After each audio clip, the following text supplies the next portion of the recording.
गरीब बहू का जादुई झोपड़ी। आज तो बहुत देर हो गई है काम करते करते, पता ही नहीं चला कब 6 बज गए। हाँ सुनीता, चलो अब घर चलते हैं। माँ और कंचन हमारी राह देख रहे होंगे। रोशन सुनीता अपने सिर पर से सीमेंट का तसला उतार हाथ पैर धोकर जाने लगते हैं कि तभी। कहाँ जा रहे हो तुम लोग? मालिक, 6 बज गए हैं, इसलिए हम घर जा रहे हैं। अभी तक कोई मजदूर उठा है अपने काम पर से जो तुम लोग जा रहे हो? चुपचाप से काम करो। लेकिन मालिक, हमारा तो काम करने का समय सिर्फ 6 बजे तक ही है। तुम लोग मजदूर हो, कोई बड़ी कंपनी में काम करने वाले कर्मचारी नहीं हो जो 6 बजते ही घर चल दिए, समझे? जोगिंदर की बात सुन बेचारी सुनीता और रोशन मजदूरों के साथ काम पर लग जाते हैं और देर रात 9 बजे तक काम करके अपने घर लौटते हैं। माँ, बाबा, आप आ गए?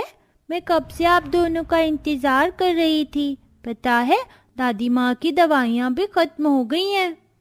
सुनिए जी, माँ जी की दवाई खत्म हुए 1 हफ्ता हो गया है।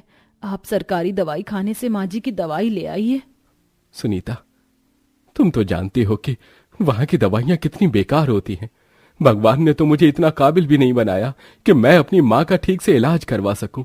आप फिक्र मत करिए, एक दिन देखना माँ जी जरूर ठीक होंगी। इतना कहकर सुनीता रोटी बनाने के लिए जैसे ही आटा छानने लगती है। ये क्या, ये तो बस 1 रोटी का ही आटा है।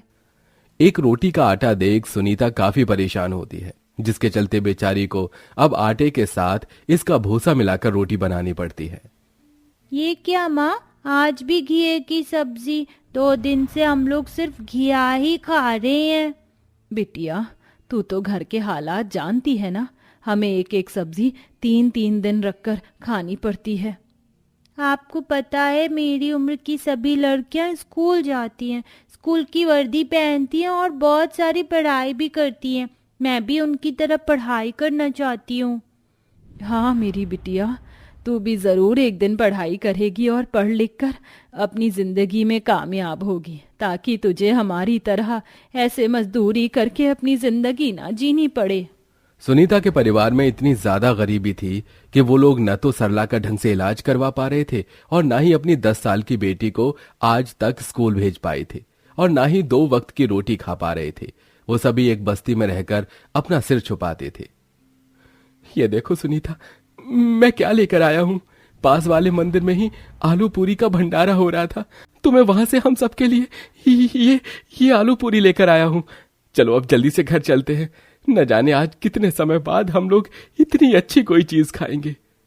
रोशन की बात सुन सुनीता की आंखों में आंसू आ जाते हैं।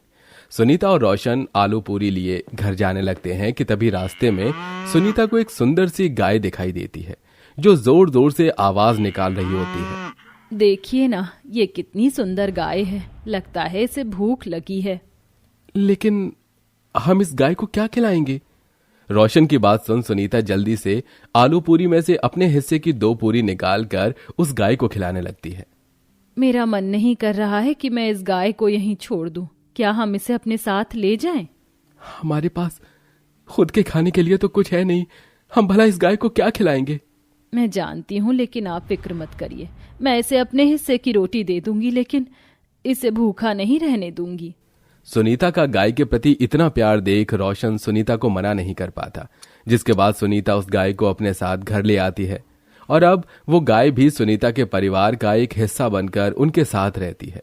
वहीं सुनीता उस गाय का नाम प्यार से भूरी रखती है। माँ, तुम अपने हिस्से की रोटी कहाँ ले जा रही हो? भूरी को खिलाने के लिए। माँ, तुमने कल रात से कुछ भी नहीं खाया और अब अपनी रोटी भी भूरिया को खिलाने के लिए जा रही हो। वो सिर्फ एक गाय नहीं बल्कि गौ माता भी हैं, और गौ माता को रोटी खिलाना पुण्य का काम होता है। सुनीता खुद भूखी रह लेती थी, लेकिन भूरी को कभी भूखा नहीं रहने देती थी। और ऐसे ही कुछ दिन गुजर जाते हैं। सब कुछ ठीक चल रहा था, लेकिन एक दिन, मैं अपनी बच्ची पत्नी को लेकर कहां जाऊंगा? इस झोपड़ी के अलावा हम लोगों का कोई और दूसरा सहारा नहीं है। हम आपकी मजबूरी समझ सकते हैं, लेकिन यह सरकार का ऑर्डर है। हमें जल्द से जल्द इस पूरी बस्ती को खाली करना होगा। अगर आप लोगों ने यह बस्ती खाली नहीं की तो हमें जबरदस्ती आपसे इस बस्ती को खाली करवाना पड़ेगा। सरकारी कर्मचारी सभी बस्ती वालों से जबरदस्ती बस्ती खाली करवा देते हैं। सुनीता का पूरा परिवार अब बेघर हो जाता है। रोशन अपनी बूढ़ी बीमार माँ को पीठ पर उठाता है, वहीं सुनीता हाथों में कपड़ों की पोटली लिए और बेटी का हाथ पकड़े सड़कों पर दर दर भटकने लगती है। हम लोग क्या अब ऐसे ही सड़कों पर घूमेंगे? अब हमारा कोई भी घर नहीं है। भगवान ने हमारी किस्मत में और कितने दुख लिखे हैं, ये मुझे भी नहीं पता। मैं भी देखती हूँ भगवान हमसे और कितनी परीक्षा लेगा।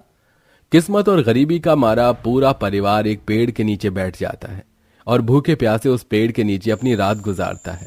अगली सुबह अब हम लोग क्या करें?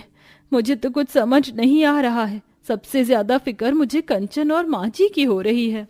सुनीता, यहीं पास में खेत है, वहां पर काफी सारे फूस है। मैं सोच रहा था जंगल से कुछ लकड़ियां लाकर उसे और फूस को उसकी झोपड़ी बना लेते हैं। कम से कम सिर छुपाने को आसरा तो मिल जाएगा। मैं भी आपके साथ चलती हूँ। रोशन सुनीता मिलकर ढेर सारी लकड़ियां इकट्ठा करते हैं और साथ ही साथ खेत से फूस लाकर लकड़ियों और फूस की मदद से कुछ घंटे के अंदर ही अपना सिर छुपाने के लिए एक झोपड़ी तैयार कर देते हैं और भूरी के लिए भी फूस और लकड़ी की मदद से एक छत तैयार कर देते हैं। जिसके बाद अब वो सभी उस झोपड़ी में जाते हैं और भूखे प्यासे ही सो जाते हैं। अगले दिन सुनिए, ये सुबह सुबह हमारी भूरी कहाँ चली गई है? कब से ढूंढ रही हूँ, मिल ही नहीं रही है। अरे इसमें इतना परेशान होने वाली कौन सी बात है? सामने ढेर सारे खेत है ना, तो वहीं पर घास खाने के लिए गई होगी। माँ, आप तो जानती हो कि भूरी को हरी हरी घास कितनी पसंद है। थोड़ी देर में आ जाएगी। कंचन और रोशन की बात सुन सुनीता थोड़ी शांत होती है। माँ, बहुत भूख लगी है। 2 दिन हो गए हैं कुछ खाए हुए। अब तो भूख के मारे पेट में भी दर्द शुरू हो गया है। दर्द तो अब हम सबके पेट में है, लेकिन क्या करें? मालिक समय से पहले पैसे देंगे नहीं और हमारे पास भी कुछ खाने के लिए सामान नहीं बचा है। सुनीता इतना बोलती ही है कि तभी उस झोपड़ी के अंदर से सुनहरी रोशनी निकलती है और देखते ही देखते उन सबके सामने ढेर सारा खाना आ जाता है, जिसे देख वो सभी चौंक जाते हैं। हे भगवान, ये क्या? ये इतना सारा खाना है, अचानक कैसे आया? ये सब कैसे हुआ? ऐसा लग रहा है किसी ने जादू से ये खाना हमारे पास भेज दिया हो। माँ, बाबा, अगर ये जादू से हुआ है तो फिर मुझे पढ़ने के लिए जादू से किताबें भी मिल सकती हैं ना? कंचन के इतना बोलते ही उसके सामने ढेर सारी किताबें आ जाती हैं, जिसे देख वो बहुत खुश होती है। सभी लोग ये मंजर देखकर बहुत ज्यादा हैरान होते हैं। उन्हें कुछ समझ आता उससे पहले ही वहां भूरी आ जाती है। ये क्या भूरी, तू कहाँ चली गई थी? तुझे पता है मैं तेरे लिए कितना परेशान हो रही थी। सुनीता के इतना बोलते ही भूरी के अंदर से सुनहरी रोशनी निकलती है और देखते ही देखते भूरी गाय माता के रूप में बदल जाती है। मैं गौ माता हूँ सुनीता। गाय का रूप लेकर मैं धरती लोक पर भटक रही थी। किसी भी मनुष्य ने मुझे एक रोटी देकर मेरी सहायता नहीं की, लेकिन तुमने मेरी सहायता की और मुझे अपने घर लेकर आई। तुमने हमेशा मुझे अपने हिस्से का भोजन कराया। अपनी बच्ची की तरह ही तुमने मेरा ख्याल रखा है। इसलिए वरदान के रूप में मैंने तुम्हारी इस झोपड़ी को एक जादुई झोपड़ी में बदल दिया है। अब तुम जो चाहो इस झोपड़ी से मांग सकते हो। गौ माता की बात सुन वो सभी लोग बहुत खुश होते हैं, जिसके बाद गौ माता मां से गायब हो जाती है। ऐ जादुई झोपड़ी, न जाने हम लोग कितने समय से यही पुराने फटे कपड़े पहन रहे हैं। हमारी मदद करो और हमारे परिवार को नए कपड़े दे दो। रोशन के इतना बोलते ही उन सभी के पुराने कपड़े नए कपड़ों में बदल जाते हैं। ऐ जादुई झोपड़ी, मेरी सास पिछले कई समय से बीमार है, इन्हें भी ठीक कर दो।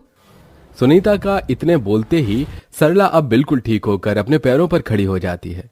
ये सब देख वो लोग बहुत खुश होते हैं, मानो जैसे उनके जीवन के अब सारे संकट हमेशा हमेशा के लिए दूर चले गए हों।